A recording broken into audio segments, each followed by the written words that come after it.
معيب. معيب. عن جد معيب. والشعب السوري يموت. ليك انت وياه انا جايبكم حتى تحطوا ايديكم بايدين بعض. لسه السعودية عملت وسوريا سوت. شو من صار بيناتكم؟ بتضلوا اخوة بالوطن، واللي بيجمعكم اكثر من اللي بيفرقكم. بقى برضاي عليكم انت وياه.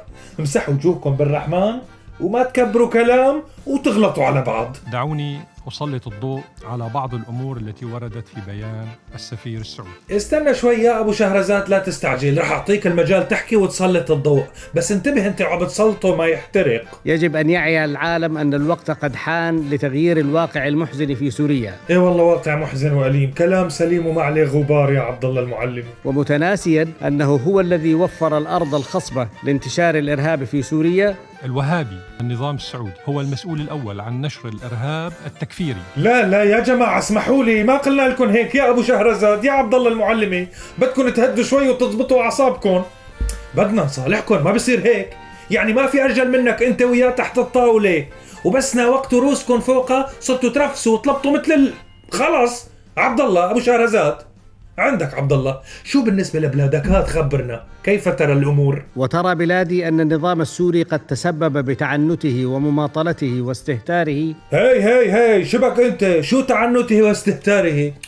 بدنا كلام يصفي النوايا ويقرب القلوب، ما بيمشي الحال هيك يا شباب. بدكم تهدوا؟ بنرجع للجعفري. كيف بتشوف السعودية اليوم؟ النظام السعودي المتخلف حضاريا وعقلانيا. لك شو حضاريا مع عقلانيا؟ انتوا اثنين شكلكم مو مصلين على النبي، وكل واحد عم يحكي عم بيزيد اكثر الشرخ والصدع. صدع؟ ماذا تقول في هذا الصدع؟ الصدد يا معلمي. وفي هذا الصدد نؤكد على ضرورة الإسراع للبدء في كتابة دستور سوريا الجديد.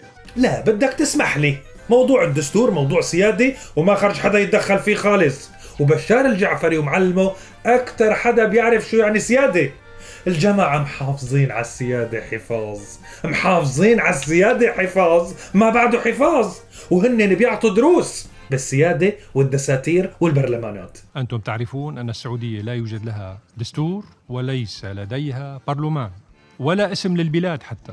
اسم البلاد هو منسوب للعائلة الحاكمة. يعني عندما تقولون المملكة العربية السعودية كأنكم تقولون جمهورية الماكرونية في فرنسا. لا يا أبو شهرزاد، لا ترمي الناس بالحجارة وبيتك مصنوع من الزجاج. منعرف البير وغطا. ما طول عمركم بتسموا سوريا باسم بيت الأسد وبتقولوا سوريا الأسد، فلا تنكر على الزلمة شيء انتوا بتعملوه. معيب. معيب.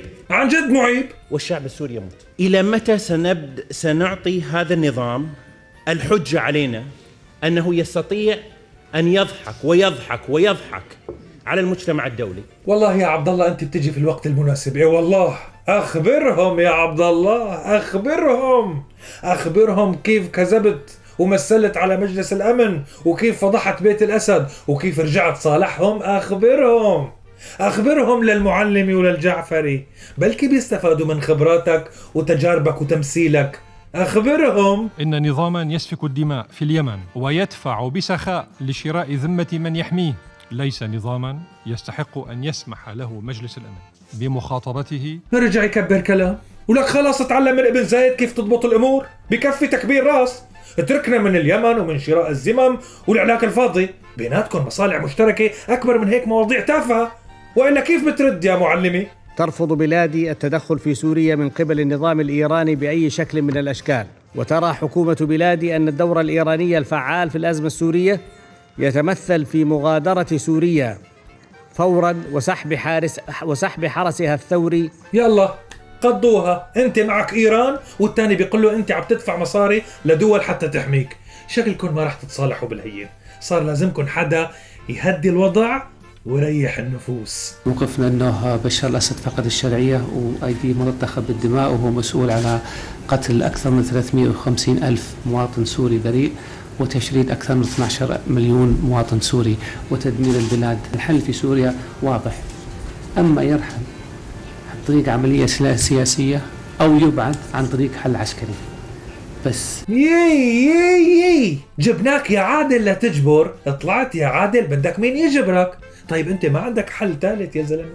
يا عسكري يا سياسي؟ طيب ما عندك للصلح مطرح؟ عادل أنا ما رح مل يا جماعة، رح يضل عندي أمل أنه نلم الشمل ونقرب كل بعيد. تعالوا نشوف هالمسطرة. أليس عبد العزيز بن عبد الرحمن الفيصل هو الذي أقر لبريطانيا اللا مانع لديه من إعطاء فلسطين لليهود المساكين عام 1915؟ تعال بقى، شو بيصلحها هي؟ خلص، يبدو أنه ما في فايدة من الصلح، والشي اللي بيفرقكم أكبر بكتير من الشي اللي بيجمعكم. أنا فقدت الأمل يا جماعة. لم تعد سوريا في عزلة عربية مطلقة. رويترز تقول إن الرياض ستدعو بشار أسد لحضور القمة العربية في أيار المقبل. ووفقا للمصادر سيقوم وزير الخارجية السعودي بزيارة لدمشق لحضور القمة العربية التي تستضيفها الرياض شهر مايو القادم. خطوة إلى الأمام في العلاقات السعودية السورية قد تعطي دفعة لعودة دمشق إلى الحضن العربي. إنها السياسة يا سادة، حيث لا مكان للأدب والأخلاق عند هؤلاء، فثورتكم وشهداؤكم ومخيماتكم وعذاباتكم هي أشياء ثانوية جدا في مقاييسهم. فيا سوريين، من خذلكم أكثر من عقد من الزمن لن ينصركم اليوم. لم يقف أحد معكم منذ البداية، فلماذا التفاجؤ؟ لا عرب، لا ترك، لا شرق، لا غرب، الكل يتاجر بقهركم. ولو وقفوا معكم حقا لكان بشار سقط منذ الشهر الأول، ولما استمروا بمشاهدة حلقات القتل والتهجير في مسلسل الأسد أو نحرق البلد المستمر منذ أكثر من 12 سنة. وصدقوني إن أنسب مكان لبشار الأسد هو في الجامعة العربية، هذا المستنقع المريض، وشبيه الشيء منجذب إليه.